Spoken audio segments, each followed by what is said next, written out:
What's up guys, Don Juan. So welcome to episode 1 of the Ford Excursion build.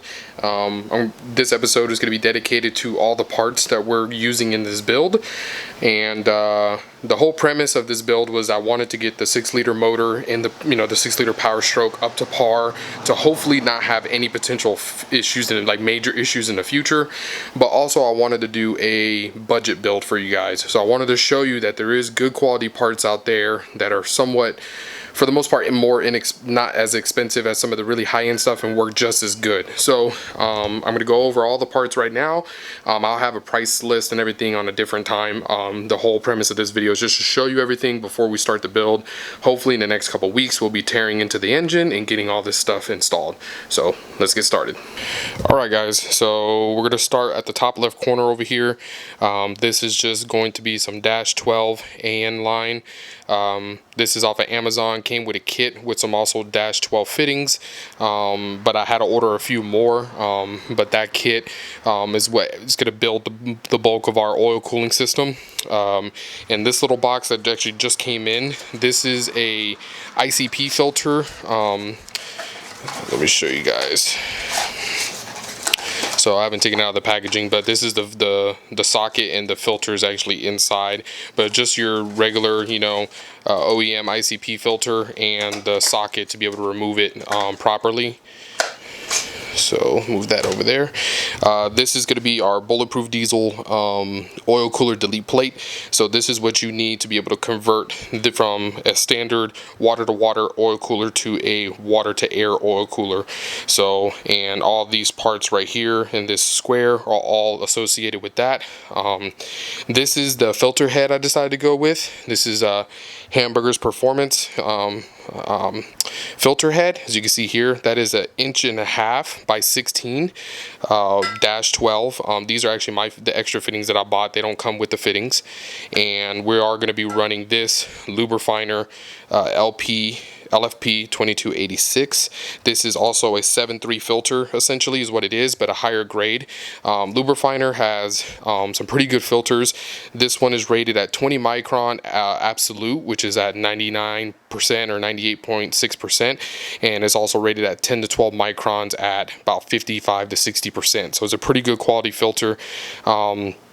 And I wanted to go with that, so I had more options. If you guys have seen Left Lane Diesel's video, he uses a different filter head, which requires him to run a very specific size filter that he said was about $50, which is nothing wrong with that. I might play around with different filters, but I wanted to have a little bit more options, and that's going to be Ford specific with that size. Usually you can find in some of those.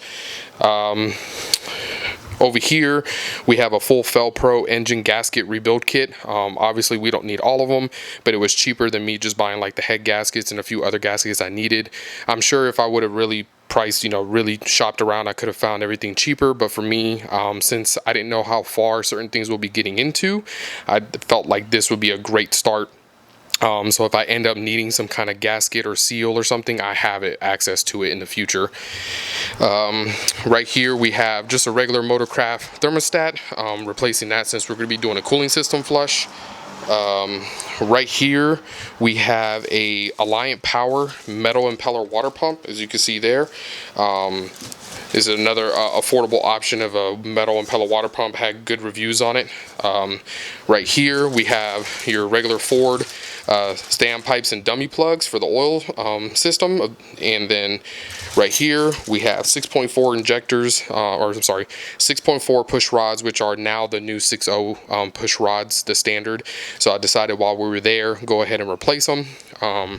These are all part of the Felpro kit, so everything over there, here, and here, all those gaskets and seal, that's all the Felpro complete engine kit. Right here we have a bulletproof diesel fan clutch adapter. This is so that you could run a 7.3 liter fan clutch on a 6.0. From my understanding, the 7.3 fan clutches run a little bit more air volume, but that little thermo switch right there in front is how it measures the temperature off the radiator, and it cuts on and off on its own instead of being electronically controlled like the 6-liter one. This is another one of those like things that, since I was there doing some cooling system mods, might as well replace, do that mod. Over here we have the Exotic Performance 6-liter head stud kit. I'm going to be doing an unboxing of this and uploading it. Really good quality kit. I was really impressed at how it was packaged and on the quality of the materials, but this is probably about half the cost of ARPs, so that would save you some money on your build if you're trying to do on the budget. Same thing with the water pump over here. This is about $120 water pump versus some of the other ones are $250 to $300 depending on the brand and company who makes it. Down here on the floor we have a 6.4 transmission pan with a 6.4 transmission filter. If you're not aware, the 6-liters don't have really a filter at all. If some of them do have a little canister style filter that's near the front passenger side, it's not that great. It's like a cotton one. So this has a true filter element on the inside right here. So it's supposed to be better off for the transmission life and for the longevity of the trans and everything like that. So it was a pretty inexpensive mod as well to do. All right, guys, so yeah, that's pretty much all the parts that we have. If you were aware, like most of the issues are going to be with doing head studs, the oil cooler, all in that kind of area that you hear a lot about 6-liters. I actually did a lot of research and came across that some people who did bulletproofing and used the OEM cooler or used one of the bulletproof coolers, they still had them fail later in the future.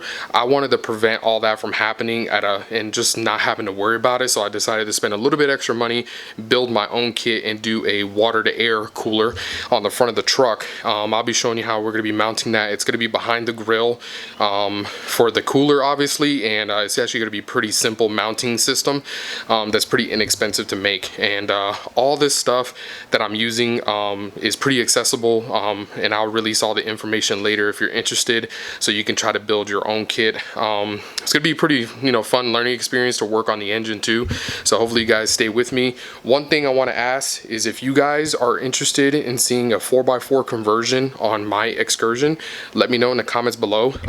I know I was thinking about it. I don't really need 4x4, not at this time, but I felt like it'd be good content for people looking. I did look up some videos and there's not really much, and it's actually a lot simpler than people think to do a 4x4 conversion on these trucks.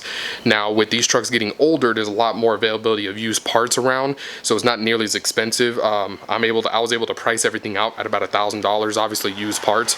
But if you want to see that doing a 4x4 conversion, or if you're actually looking to do a 2-wheel drive to 4-wheel drive conversion and you want to see how it's done, and most basic people who have some mechanical knowledge can do it, shoot me a comment down below and I'll try to see if I can source the rest of those parts and get that done on the X, and then it'll be a fun thing that we can do. So hopefully you guys enjoyed the video. I'll catch you guys on the next one. Peace.